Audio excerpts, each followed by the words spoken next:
Hi, I'm Tom, coming to you from the International Institute for the Advancement of Sourdough Science and Research of Cleveland, Ohio, also known as my kitchen.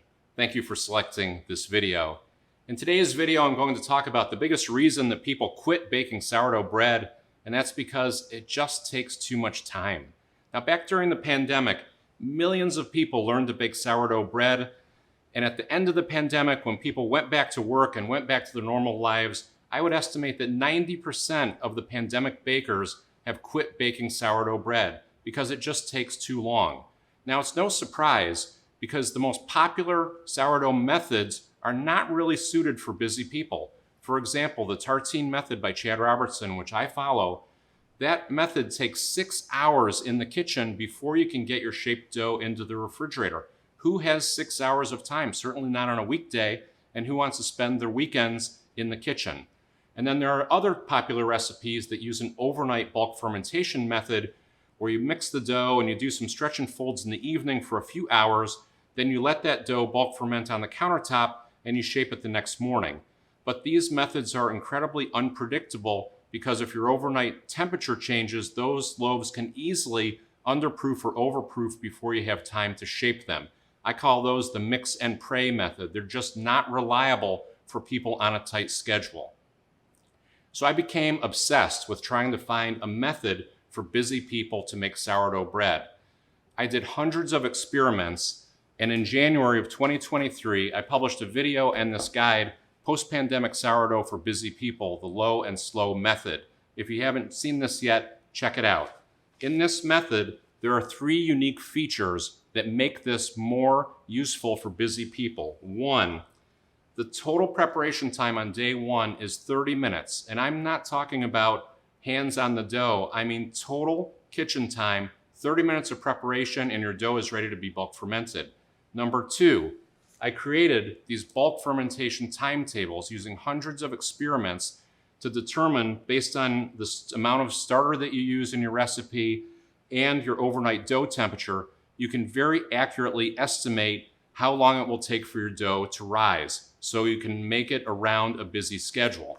And lastly, many recipes call for an 8 to 16 hour cold retard in the refrigerator. I've been able to stretch that out to 72 hours, giving you a 3-day baking window after your shaped loaf goes into the refrigerator. So with these 3 methods, people look at this and they say, Tom, this sounds crazy. This is a very unorthodox way to make sourdough. What in the world do these loaves actually look like? Here's what they look like.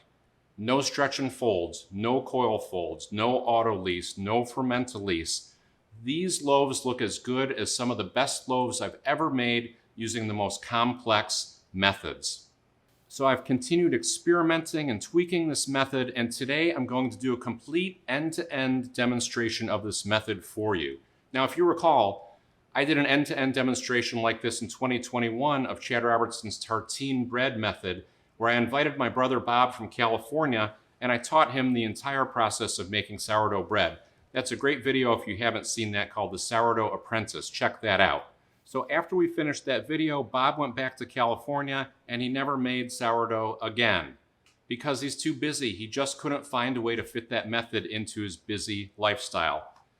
But then he heard about this new method, Sourdough for Busy People, and he asked me to send him some of my starter, which I did, and he followed this method a few times, I would say with mixed results. But if you know Bob, he needs a little one-on-one instruction, so I have a special treat for you today, backed by popular demand from Burbank, California. Please welcome Brother Bob. Brother Tom, I'm so happy to be back.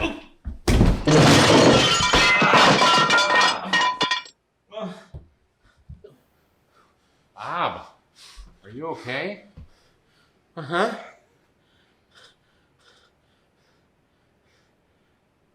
Oh! The nieces and nephews call him Uncle Clumsy. Now you know why.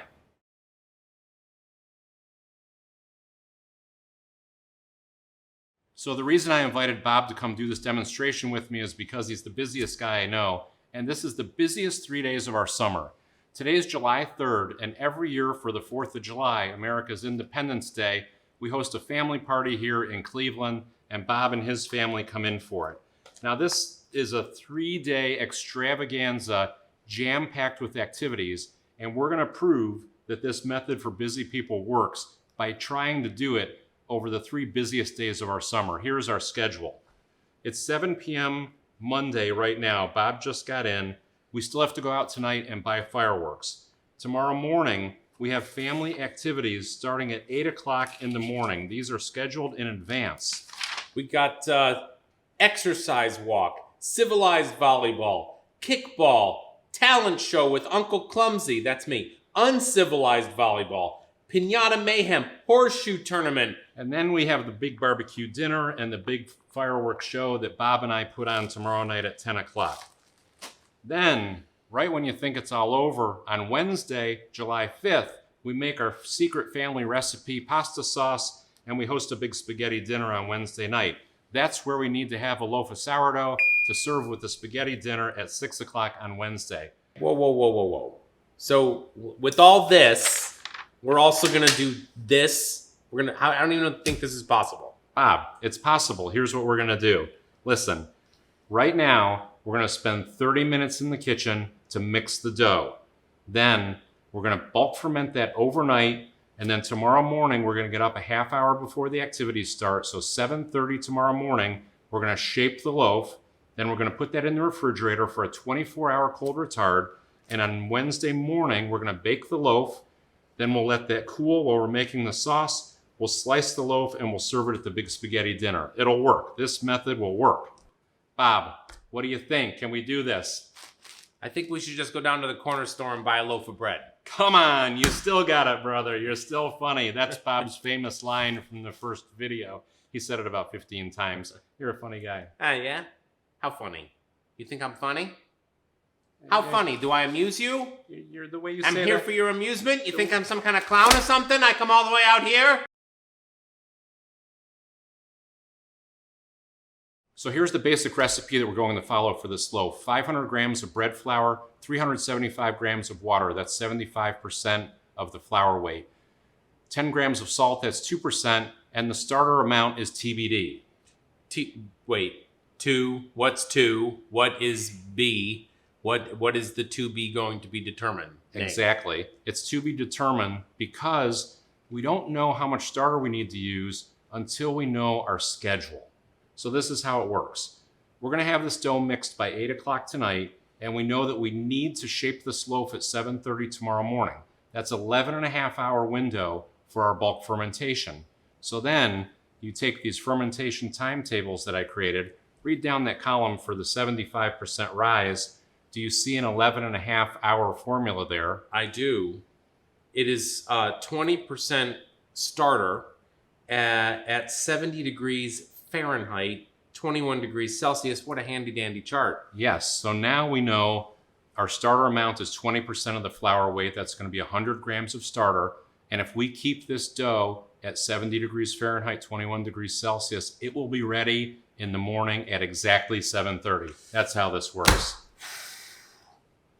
So the recipe isn't just the ingredients. The recipe is the ingredients, the time, and the dough temperature. And love.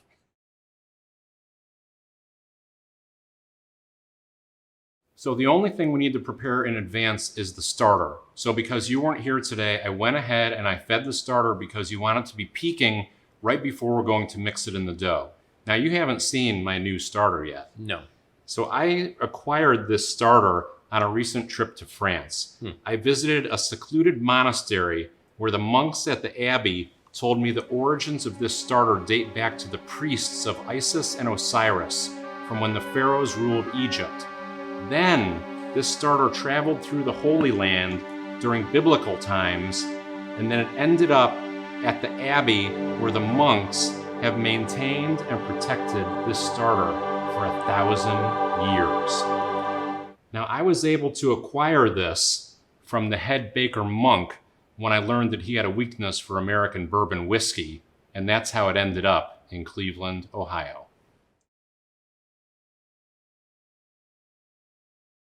So one of the unique aspects of this sourdough for busy people method is this 30-minute preparation time. Now, I devised this based on an ancient Latin term Rota fortune. Rota fortune.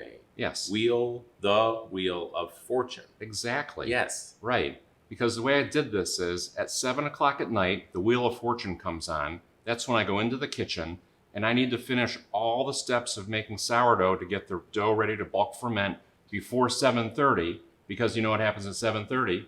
Jeopardy. Can't miss my Jeopardy. That's how this process got created. Now, in my original video, I actually do these steps in 23 minutes because I'm an expert. I'm going to give you 30 minutes because you're a rank amateur. I'll help you along. Here are the steps that we're going to follow. First, we're going to prepare and mix all the ingredients. That takes about 11 minutes. Then we do 3 rounds of slap and folds, 100 slap and folds with a 5-minute rest, 40 with a 5-minute rest, and then 30 at the end. We clean up the kitchen. The kitchen is completely clean. The dough is ready for bulk fermentation.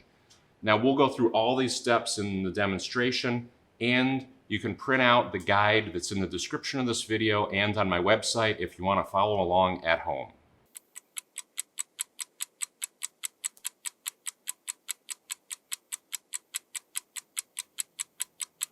So we're ready to start the 30-minute process. I'm going to run a clock in real time so we can show how long this takes, and I'll just speed up through some of the boring parts.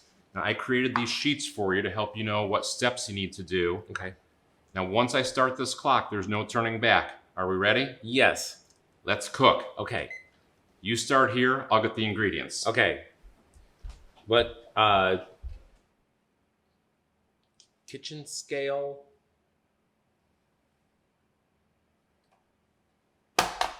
Large bowl?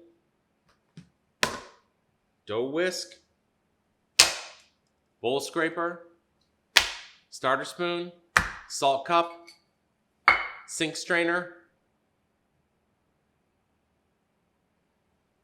Sink strainer? Okay, I got all my tools. Now what do I do? Tom?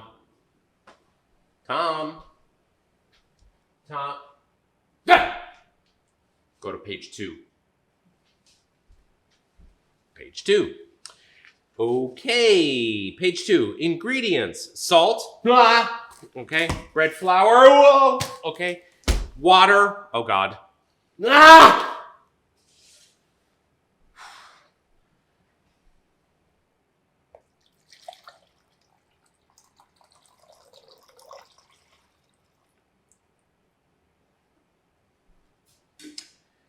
Water. And sourdough starter.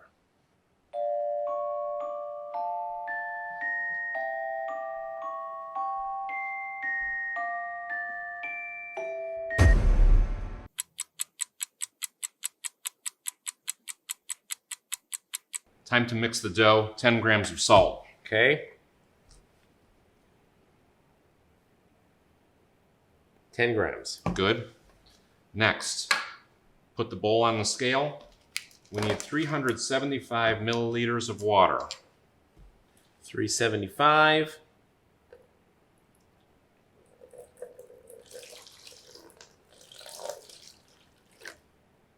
Perfect. Stir in the salt. Stir in the salt. Okay. We need 100 grams of our sourdough starter. My precious. What? I didn't say anything. Combine the starter in with that water and the salt. Now we need 500 grams of bread flour. 500 grams bread flour. Now for this recipe, I'm using the Central Milling Company Old World bread flour. That's an 80% extraction flour that behaves a lot like a mix of bread flour and whole wheat flour. 500 grams. Good. Now, when you mix the flour in, I'm going to show you a special technique to do this really quickly. Step aside.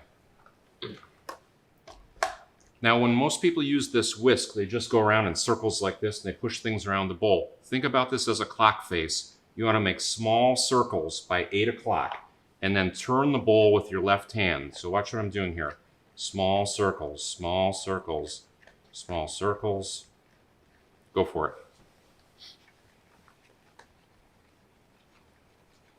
8 o'clock, you're more like 6 o'clock.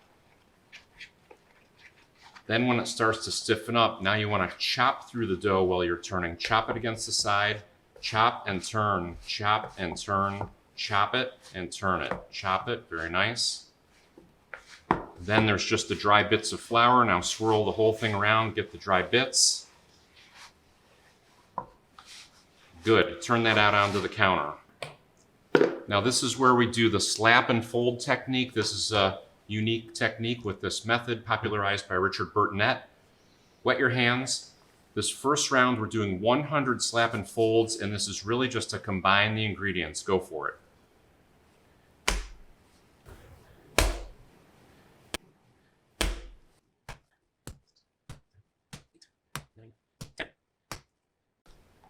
That dough is coming together really 30. nicely. Now, as you're doing that, you want to be feeling with your fingertips if there are any bits of dry flour in there. There's still usually some until you get past about 50.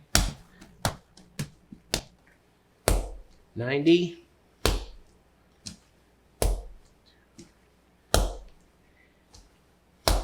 That dough is beautifully mixed. Look at that. Homogeneous mixture.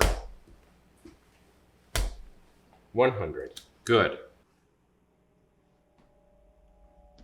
I know this sounds crazy, but I keep seeing this shape everywhere. Mashed potatoes, shaving cream. Snap out of it. Okay, now we need to set the timer. Computer, set a timer for 5 minutes. The dough's gonna rest for 5 minutes. You're gonna wash your hands in the sink. We're gonna put this strainer in there because we don't want all the dough bits going down the sink. And then fill that bucket with water and all the dough bits go in there.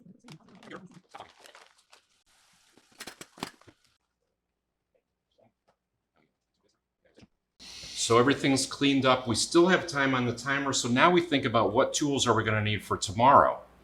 So take a look at this. These are all the shaping tools we need tomorrow morning. Open that drawer below you there. Look at that.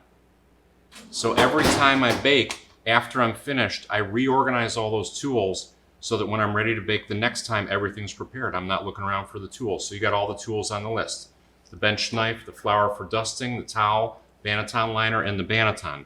So that's about as much as we can do right now. The dough still needs to rest, but we never rest because we're so busy. Put this on.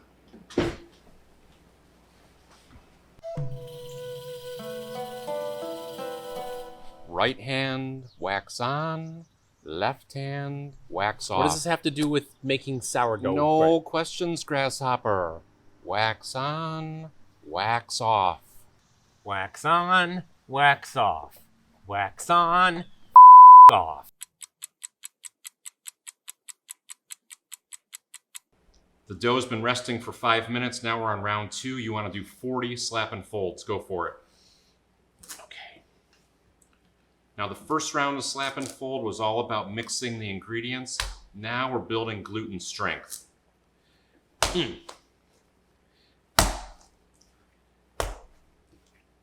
Look at that dough. Look how that changed just in that 5-minute rest. It's incredible. 10. 20.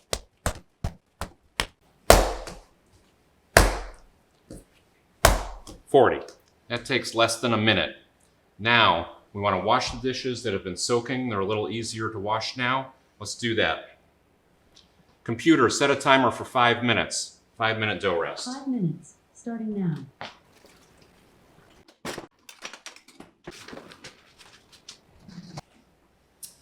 The dishes are washed. The kitchen is clean.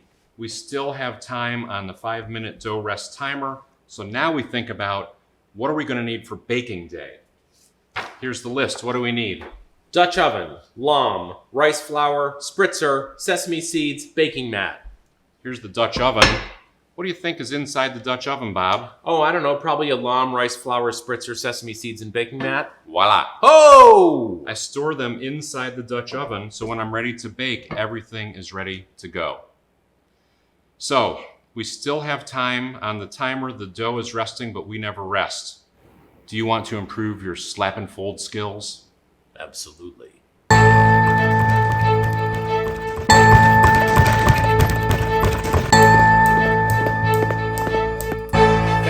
37, 38, 39, 40. You're gonna eat lightning and crap petards.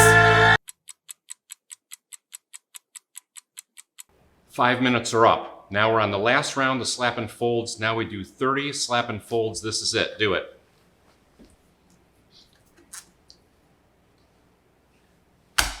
Now this dough should look really smooth and gorgeous. Oh, look at that. Look how smooth and tall that dough ball is. That's what you want to see.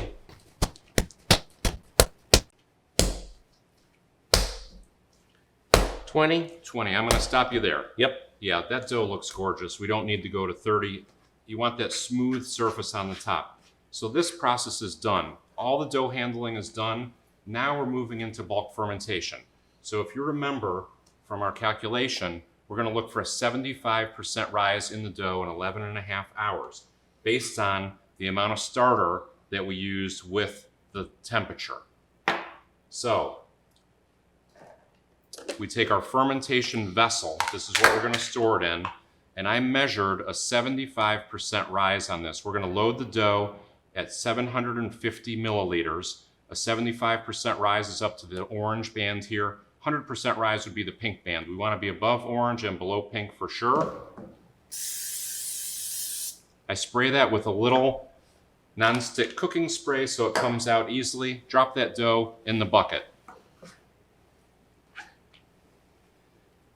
That is the official end of the 30-minute process. Look how much time is still on the timer. Yeah. I mean, we can do this in 30 minutes. This is look, the kitchen is clean. Everything's put away. The official times are just coming in now. Look at these times. Look at 22:10. Is that official? Wait, I'm just checking. Yes. Yes, we have a new world record. Fastest time ever. Oh! These are the previous record holders. But wait, the judges have a disqualification. No. Because we were working as a two-man team. So the previous record stands. Sorry about that, brother. Maybe next time. Okay, now, if you recall from our formula, 20% starter at 70 degrees Fahrenheit, 21 degrees Celsius. Look at what our current kitchen temperature is. 74.8. That's a problem. That's a If problem. we leave this here at 74.8, it's going to overproof in the morning. It would rise faster. So, how in the world do we solve this problem, Bob? Well, Brother Tom, I would say we need some kind of special device for this. Say hello to my little friend. So this is a relatively inexpensive laboratory incubator that you can use as a warm and cold proofer. You can keep your dough warm in the winter and cool in the summer. So we're going to set this to 70 degrees Fahrenheit, 21 degrees Celsius. We're going to put our dough in here, and this dough should exactly rise 75% in 11 and a half hours based on the amount of starter that we used and the fermentation timetables. Now, you and I need to go out and buy fireworks. But the thing I forgot to tell you is that fireworks are illegal in Ohio, so we need to take a little road trip to Pennsylvania tonight. What? Tonight? Yeah, we got to do it tonight. Okay. Well, I better call my kids and let them know that I'm going to be out of town tonight. Hey, Kids, it's your Uncle Tom. Listen, we're going out for some ingredients. Don't wait up for your dad. I'll have him home for breakfast. We're good. Let's go. Leave the proofer. Take the starter.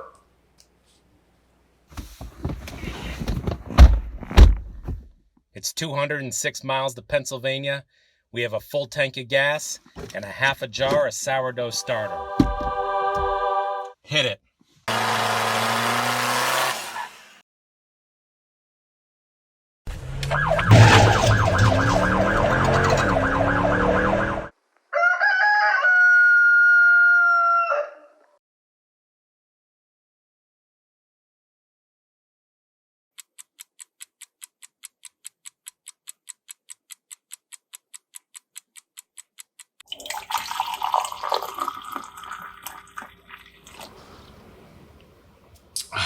Okay, it's the morning of the 4th, 7:30. This dough has been in the proofer for exactly 11 and a half hours. Now, if our calculation worked, we used 20% starter, 70 degrees Fahrenheit and 21 degrees Celsius is the temperature we maintained in the hermetically sealed temperature controlled proofing chamber.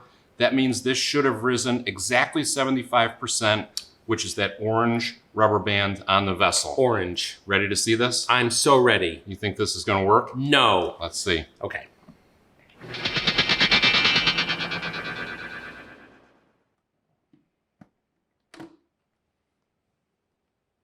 That's what I'm talking about. Perfect. Yes. Amazing. On the money. Yes. Ow! Son of a... It's time to pre-shape the dough. Let me dump this out onto the countertop, our perfectly risen dough. I dump this out using the Sir Isaac Newton method. I let gravity do the work. Brilliant. Ooh, that is beautiful. Oh, look at that dough. My That is goodness, gorgeous. the texture. My God. It looks like the moon. It does. It looks like the surface of the moon. Okay, now we need to pre-shape, and this is a real different way of pre-shaping that you won't find in other methods. And we have to do this because we don't do any stretch and folds during bulk fermentation. We don't do any coil folds. We didn't touch this dough after we mixed it. So the dough lacks structure. So in this pre-shaping, we need to build structure. So the way you're going to do that is you're going to fold over the top of the dough because we're going to create layers. This creates 2 layers. Fold up the bottom, 3 layers. Fold this side in, 3 on top of 3 creates 6. Fold on this one, 3 on top of 6 creates 9. 9. So in those 4 moves, you create 9 layers in the dough, and that's what gives the loaf its height. But we don't want to handle the dough too much because we're getting ready to bake shortly, and you don't want to degas the dough. Grab your tools over there. Yes. We prepared those tools yesterday. Take your bench knife. Is this a bench knife, which I see before me? The handle toward my hand. Come, let me clutch thee. Let's go, Shakespeare. Do it. Top over, fold the top over, the bottom up, left side. Wait, left. You don't. Left side? No, top down, bottom up. No, top. Bottom? No, start at the Top. top. No. I'm starting at Bob. the top. Okay. I think I better do this. If But- you screwed this up, you'll never forgive yourself. I wouldn't forgive myself. If you messed this up, we have one shot here. We got to get this right. Come, let me clutch thee. Take your puny knife. This calls for the judge. Move over. Oh boy. Watch this move. Ready? Top, over, bottom, over, right, over, left, over. Boom. Look at that. That's our pre-shaped dough. That's all you want to do with this. We created 9 layers in that dough. Now, we cover this and we're going to let that rest 20 minutes and then do final shaping. So we have 20 minutes right now. I have an idea.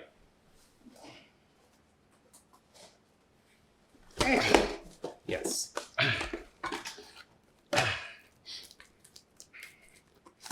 Let's go.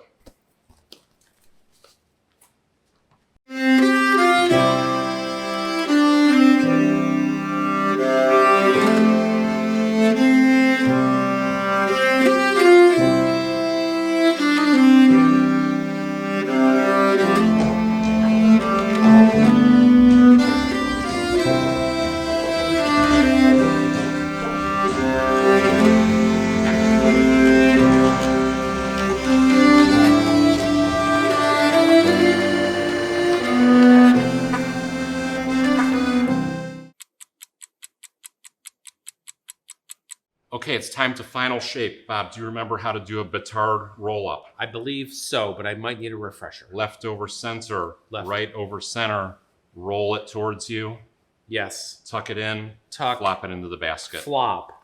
Okay. Do it. All right. So we're Stretch gonna- into a rectangle. Okay.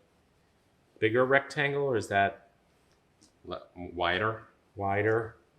Okay. Ooh, that's nice. Left over center, Left over center, right over center. right over center, Roll it towards you. rolling it towards me. It's going to be a fat one. It's a fat one. There. Perfect. Then use the bench knife to just tuck a little bit. Not round. No. Yep, right. Okay. Good. Dust it up. Dust it up.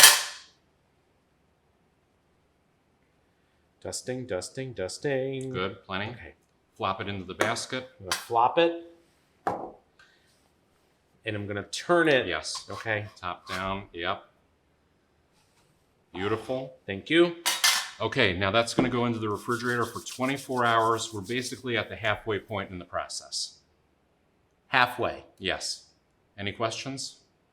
Yeah, I got one question. Yeah, what is it?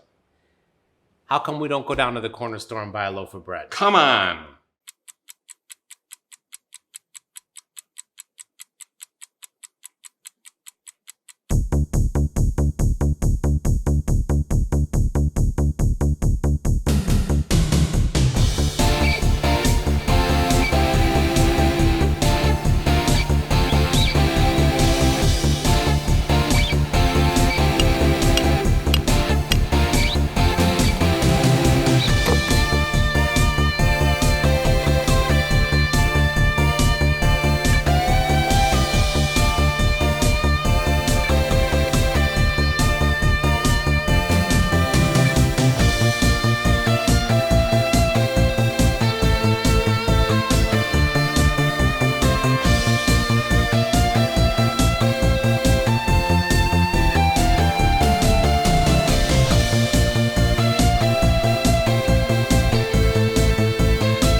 It's Wednesday morning. It's time to score and bake the loaf. We are preheating the oven right now. Let's see what this dough looks like. Dust the bottom of that with some rice flour. That keeps it from sticking. I use this silicone mat on the bottom. It's a perforated silicone mat. Also keeps it from sticking and keeps the bottom from burning.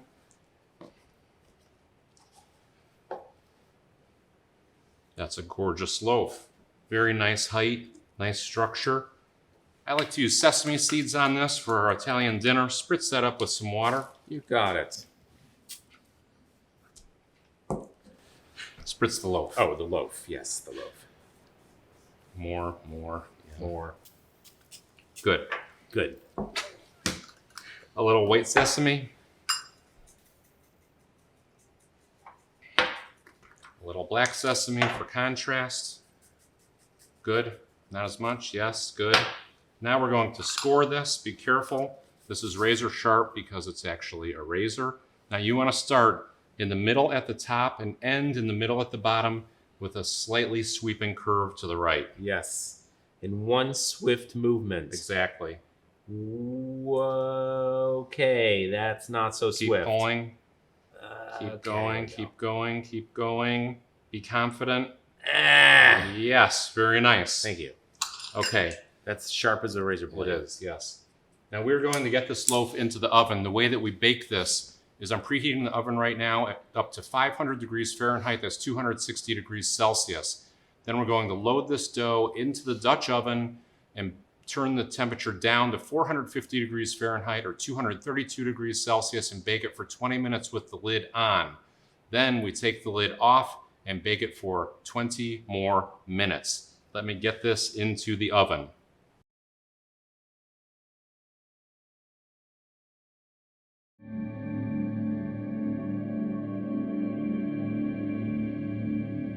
Open the Dutch oven lid, Bob. I'm sorry, Tom. I'm afraid I can't do that. Open it.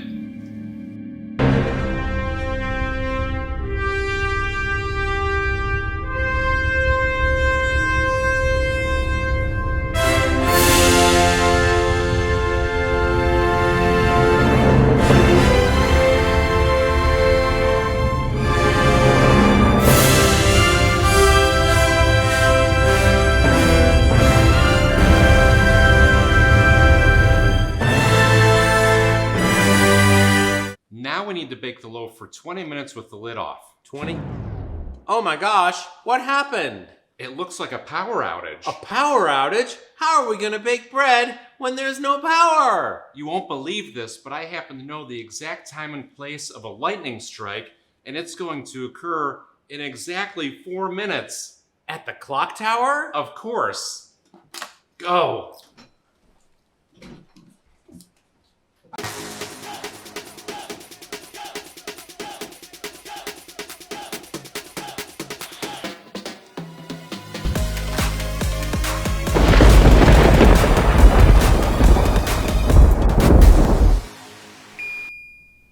The loaf is out of the oven. Look at this loaf. Look at that. This is a spectacular loaf of sourdough. This is sourdough for busy people. No stretch and folds, no coil folds, no lamination. Pick it up. 30 minutes on day 1. Pick it up. Shape it on day 2. Bake it on day 3. Look at this loaf. I mean, I That's- can't make this any simpler. You cannot. And it's a gorgeous loaf. Beautiful height. Beautiful shape. Look the at that ear. The color. It's unbelievable. I don't know what else to say about this. Tom, Yes? it is believable because I'm looking right at it. It's right in front of your eyes. Yes. Wow. Wow. So I just have one correction to those baking instructions. This loaf baked at 1.21 gigawatts for 5 seconds after we took the lid off. 1.21 gigawatts! Now we're going to let this loaf cool while we make the sauce.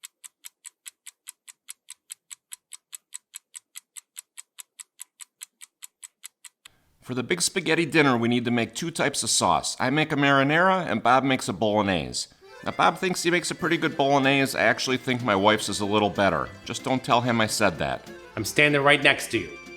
For his bolognese, he uses 3 types of meat. He uses the veal, the beef, and the pork. Ah, you gotta use the pork. That's the flavor.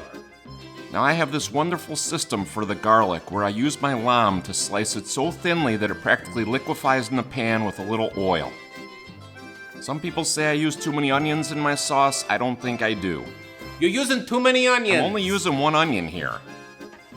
Then we add some additional ingredients from the secret family recipe, and we need to keep stirring the sauce for a few hours to make sure it doesn't burn on the bottom.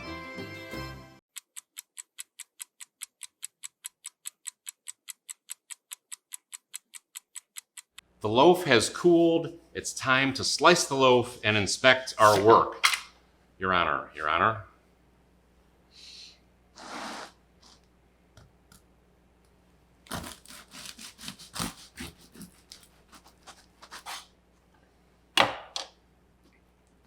Ready? Hello, gorgeous. You had me at hello. Smile for the camera. That is a gorgeous loaf. But now we need to do a taste test to see if this is suitable for human consumption before we serve it to the family.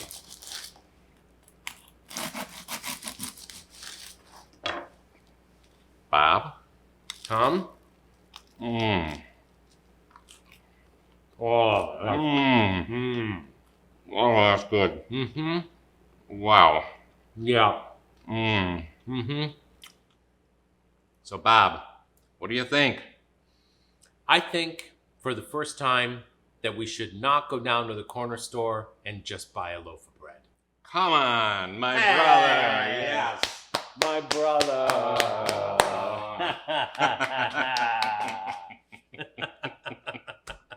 How about one more slice? Absolutely. Yes. Yes. Oh, yeah. Oh my God, is that good? Oh, no. Oh, that's good bread. That's good bread. Maybe just one more? Maybe. Okay.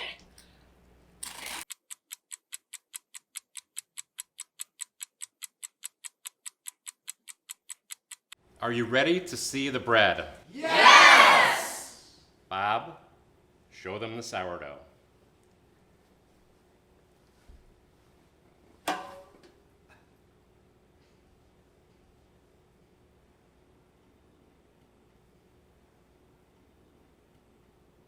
You're gonna need a bigger loaf.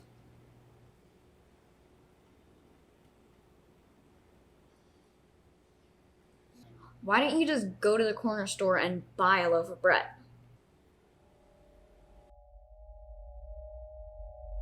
On that day in Cleveland, Ohio, it is said that a sourdough miracle occurred when one loaf multiplied into 10.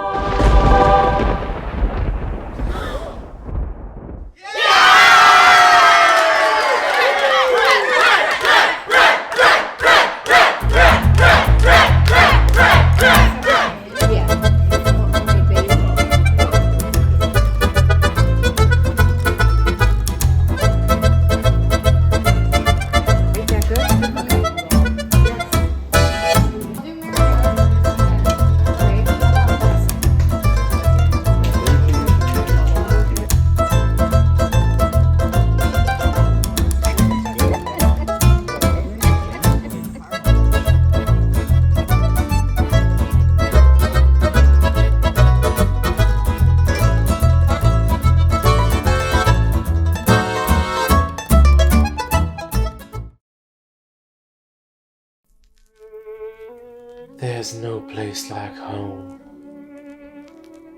There's no place like home. Bob, wake up. There's no place like... Bob, it's Brother Tom. Brother Tom, it's you. You got a nasty bump on the head. We thought you were going to leave us.